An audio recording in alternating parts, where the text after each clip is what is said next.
오늘은 도심 항공 모빌리티, 이 UAM 시장에 아주 중요한 변화를 가져올 수 있는 소식을 아, 네. 그 조비 에비에이션하고 블레이드 에어 모빌리티 말씀이시죠?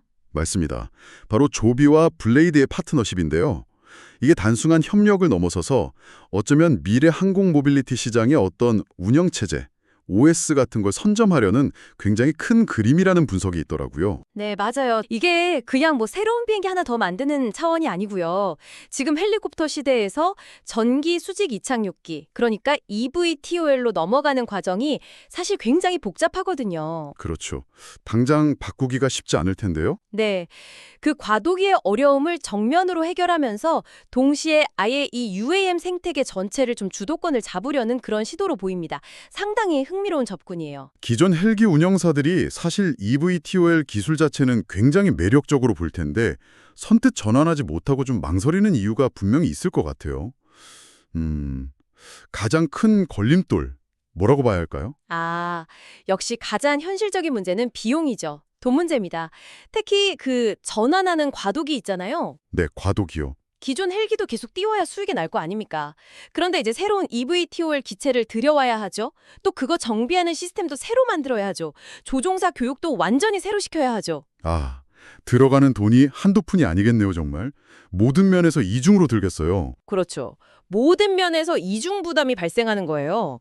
근데 이 신기술이라는 게 당장 뭐 확실하게 돈을 벌어다 줄 거라는 보장이 아직은 없잖아요. 그러니까 이런 막대한 투자를 선뜻 결정하기가 너무 어려운 거죠. 네, 이해가 됩니다. 그런 어려운 문제를 이 조비랑 블레이드는 어떻게 풀어가려고 하는 건가요? 각자 좀 역할이 다를 것 같은데요? 아, 이게 아주 영리한 역할 분담이라고 봐요. 일단 블레이드는요, 우리가 아는 것처럼 이미 항공권 예약 플랫폼으로 잘 알려져 있잖아요. 네, 뉴욕 같은 데서 이미 운영하고 있죠. 맞습니다.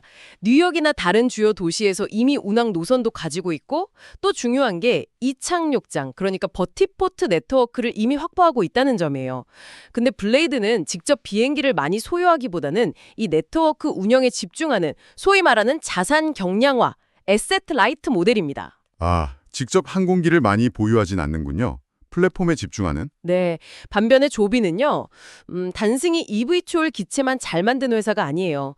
물론 그 기술력은 핵심이죠. 근데 거기에 더해서 조종사를 훈련시키는 프로그램, 또 항공 운영에 필요한 소프트웨어, 엘리베이트 OS라고 부르던데요. 엘리베이터 OS요? 네, 그리고 정말 핵심이라고 할 수 있는 충전 인프라, GAS라는 자체 충전 시스템까지 이 기술 스택 전체를 조비가 제공하는 겁니다. 와, 그러니까 블레이드는 네트워크를 깔아주고 조비는 그 위에서 돌아갈 기술 전반을 다 제공하는 그런 구조군요. 정확합니다. 블레이드의 네트워크와 조비의 기술 스택이 딱 결합하는 거죠.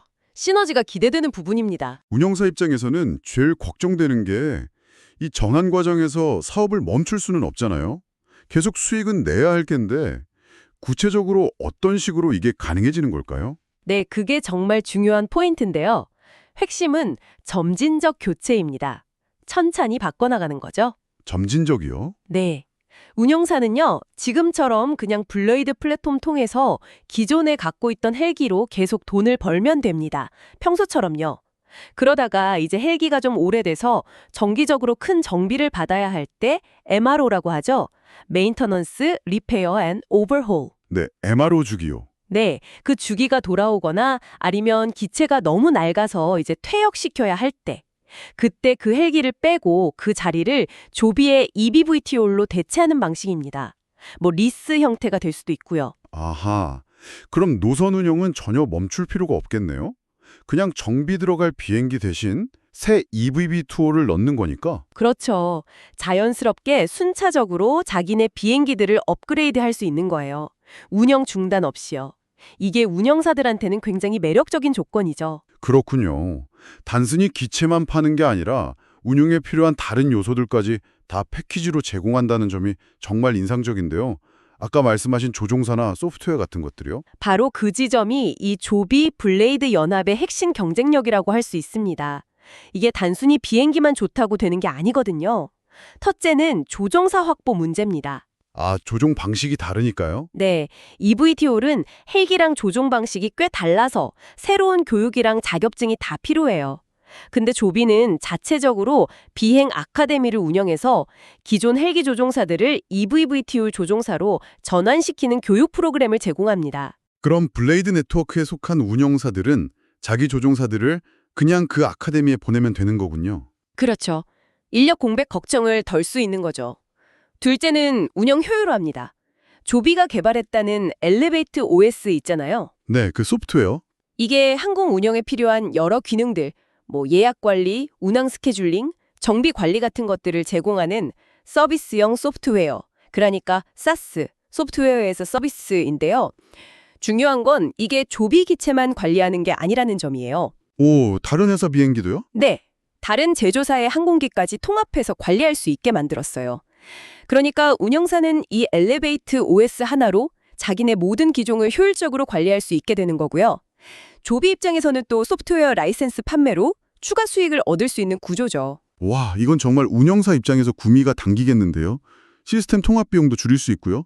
근데 아까 충전 인프라까지 직접 한다고 하셨는데 이건 좀 전기차 시장의 어떤 특정 회사가 떠오르는데요. 네, 많은 분들이 그렇게 생각하실 겁니다. 맞아요. 조비가 자체 개발한 GAEX라는 충전 시스템을 블레이드가 이미 확보해 놓은 여러 이착륙 거점들에 직접 설치하겠다는 계획입니다. 마치 테슬라가 슈퍼차저 깔듯이요. 정확히 그 전략이죠. 테슬라가 슈퍼차저 네트워크를 쫙 깔아서 전기차 생태계를 장악했듯이 조비는 이 GAEX를 통해서 앞으로 EVTOL 충전 표준이랑 그 네트워크를 자기들이 선점하겠다는 아주 큰 야심을 보여주는 겁니다. 그러니까 보세요. 기체 만들죠. 조종사 교육시키죠. 운영 소프트웨어 제공하죠. 충전소까지 깔아주죠. 이 모든 걸 하나로 싹 묶어서 제공하는 거예요. 와, 듣고 보니 정말 입체적인 전략이래요.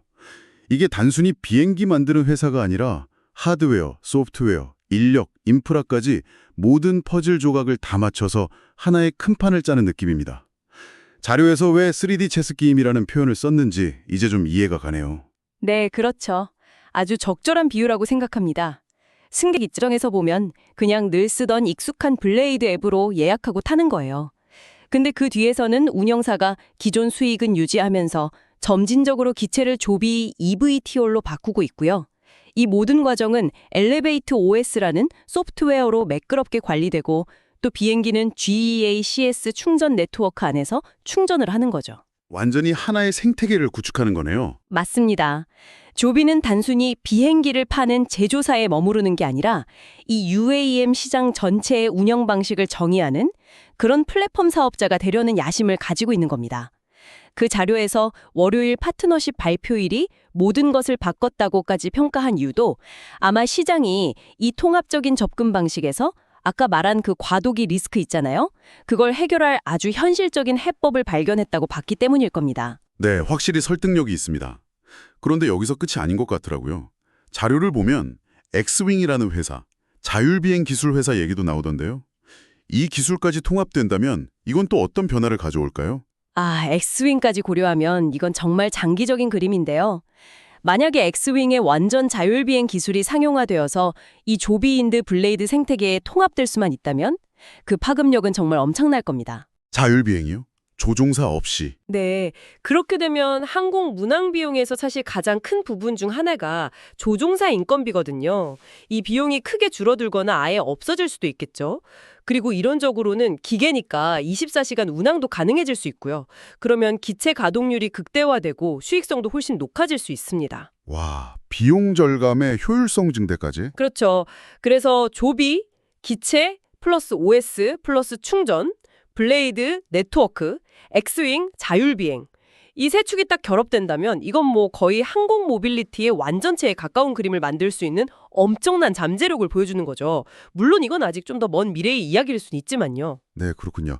정리를 좀 해보자면 이 조비와 블레이드의 파트너십은 단순히 헬기 시대를 넘어서 EVTOL 시대로 가는 튼튼한 다리를 놓는 작업이고요. 근데 그 다리 위에 운영 시스템이랑 충전망까지 싹 깔아서 사실상 하늘의 운영체제를 구축하려는 아주 큰 그림이라고 볼 수 있겠네요. 여기에 미래에는 자율비행 기술까지 더해질 가능성을 생각하면 정말 흥미진진합니다. 맞습니다. 정확히 보셨습니다. 만약 이들의 구상이 정말 현실화된다면 UAM 시장의 표준, 그 운영 방식을 이들이 주도하게 될 가능성이 상당히 높다고 봅니다. 하지만 물론이죠. 이 야심찬 청사진이 현실이 되려면 넘어야 할 산도 아직 많습니다. 어떤 것들이 있을까요? 현실적인 과제들? 일단 각국 정부의 굉장히 까다로운 안전인증과 규제 승인 절차를 통과해야 하고요. 이게 가장 큰 허들이죠. 또 실제 상업 운항을 시작했을 때 정말로 약속했던 만큼의 경제성을 확보할 수 있느냐, 이것도 증명해야 하고요. 그리고 말씀드린 그 수많은 이착륙장들에 GAAS 충전 인프라를 실제로 다 설치하고 운영하는 것도 보통 일이 아닐 겁니다. 네, 기술 외적인 문제들이 만만치 않겠네요. 그렇죠. 그래서 청취자 여러분께서도 이 거대한 전환 과정을 지켜보실 때 이런 기술적인 혁신만큼이나 중요한 이 현실적인 장벽들, 뭐 규제라든지 실제 운영 경제성 확보 같은 문제들을 이 회사들이 어떻게 극복해 나가는지 주목해 보시면 아주 흥미로울 것 같습니다. 과연 이들이 그리는 미래가 그들의 계획대로 착착 펼쳐질 수 있을까요? 앞으로 계속 지켜봐야 할 대목입니다.